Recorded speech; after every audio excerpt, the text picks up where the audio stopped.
On a rainy Tuesday morning in the fall of 1997, a USPS mail truck left the downtown post office in Syracuse, New York, driven by 32-year-old Stephanie Alvarez. It was a route she'd done countless times: quiet neighborhoods, few apartment complexes, and a stretch along the city's old canal. She was known for her punctuality, always waving at the same front porches, always finishing her route before noon. But that day, she never made it back. Stephanie's truck was found hours later, parked neatly near a service road along the canal. The engine was off, the driver's door closed, and her mailbag was still in the seat. But Stephanie was gone. No footprints, no tire tracks, and no sign of struggle. The area was cordoned off, divers searched the water, and dogs were brought in, but nothing turned up. It was as if she'd stepped off the face of the earth. Her disappearance baffled local police and devastated her family. Rumors circled for years. Some thought she'd run off. Others whispered darker theories. But without evidence, the case went cold.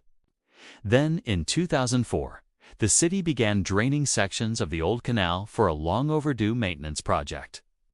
Most expected nothing unusual. But on the third day, something caught the eye of a worker near a concrete spillways. Something wedged deep in the muck, hidden for years. And when they pulled it free, it wasn't just debris, because inside, they found something that turned the entire case upside down. The object pulled from the canal was the rusted shell of a USPS mail truck, its paint nearly stripped by time and water, but the faint postal markings were still visible beneath the grime. Investigators quickly confirmed the VIN number matched the same vehicle Stephanie Alvarez had been driving the day she vanished. But here's where things got even stranger. Stephanie's truck had already been accounted for. In 1997, the one found by the canal was never listed as missing. Local authorities were forced to re-examine everything. A second USPS truck that had never been in the system. Or had someone switched the vehicles to cover up what really happened that day? Stephanie's family, especially her younger sister Maria, had never given up hope. For years, Maria kept a box of Stephanie's belongings, newspaper clippings, and handwritten notes from neighbors who thought they might have seen something, none of which had ever been followed up on properly. With the discovery in the canal, Maria pushed harder for answers, urging police to reopen the full case and explore what was missed the first time around. As the drained canal revealed more over the following days, detectives recovered not just the truck, but several sealed mailbags, one of them still intact. Inside were postmarked letters, some stamped just hours before Stephanie disappeared. Tucked between them was something that didn't belong, a photo. Faded, torn, and barely visible. It showed Stephanie standing beside a man one in her family could identify. And that photo wasn't addressed to anyone. The photo became the new center of the investigation. Stephanie, smiling in her USPS uniform, stood next to a tall man wearing a jacket with no visible logo, his face partially turned. It wasn't a casual snapshot. It looked posed, almost formal, and the background appeared to be a gated facility or warehouse. When Maria saw the image, she was sure of one thing: Stephanie had never mentioned that man, and no one in her circle recognized him, including her coworkers. Detectives began cross-referencing post office logs, looking into whether anyone had tampered with vehicle records or requested unusual route changes. That's when a quiet but alarming detail surfaced. 2 weeks before Stephanie vanished, a temporary logistics contractor had been brought in for equipment repairs. Someone hired under an external maintenance contract that expired shortly after her disappearance. The name listed? Jonathan Deeks. But when they tried to track him down, they hit a wall. The contractor's file was thin, with no forwarding address, no tax forms, and no formal background check at the same time. Maria found a note in her sister's old planner. Dated a week before she vanished, it simply read, "Lunch JD, don't forget the questions." It was circled twice. Now, the pieces were starting to align. An unregistered truck found in the canal. A man with no paper trail, and Stephanie, caught in something far beyond a routine delivery. But the bigger question still hung in the air. What did she know that someone didn't want delivered? And why had it taken 7 years to find the truck?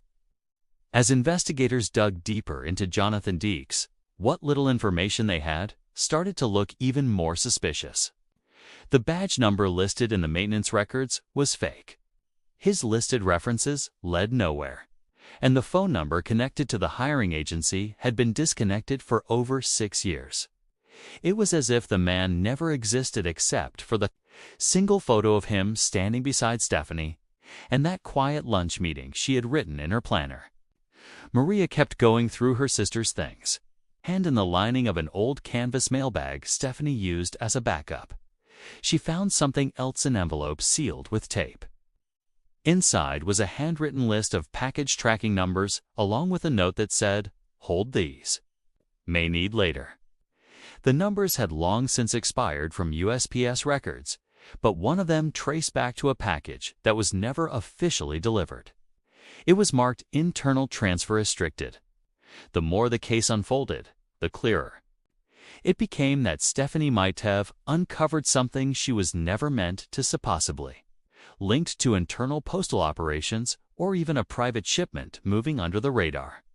She had always been the type to ask questions, to double-check things others overlooked. If she had found something questionable on her route, she wouldn't have ignored it. She would have followed it.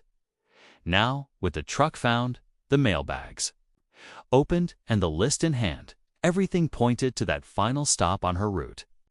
The one near the canal. The one nobody ever investigated. Detectives revisited Stephanie's last known delivery points, focusing on the industrial zone near the canals, specifically a defunct warehouse that had been boarded up for over a decade. City records showed it belonged to a shell company that dissolved months after Stephanie vanished. No security footage, no staff logs, just a name, Northern Transit Holdings. But while inspecting the property, they uncovered something strange. Hidden behind a loose wall panel, several opened USPS parcels, all addressed to businesses that had never existed. Inside one, an empty hard drive casing. Another contained shredded documents. Nothing clearly illegal, but nothing that should have gone through the postal system unnoticed. Then came the real shock. An old maintenance worker stepped forward. He'd been cleaning out a basement storage room at the warehouse years ago and recalled a woman matching Stephanie's description showing up unannounced, asking questions about pickup times. He didn't think much of it till he later saw her photo on the news after she disappeared. When he reported it back then, no one followed up, but now he added something new. Just days after Stephanie visited, a USPS truck with its logo spray-painted over was driven into the warehouse and never came back out. The next morning, the service road to the canal was chained shut. The memory had haunted him since Maria began to wonder, was Stephanie's disappearance a random act? Or had she been silenced because she got too close to something hidden in plain sight? And if so, who else knew? A full excavation of the warehouse grounds was ordered, and with fresh permits in hand, investigators brought in a forensic team. Just beneath the cracked concrete floor in the far corner of the loading dock, they found what had been missed for years: human remains buried in a shallow grave. Dental records confirmed what Maria had long feared but somehow still hoped against.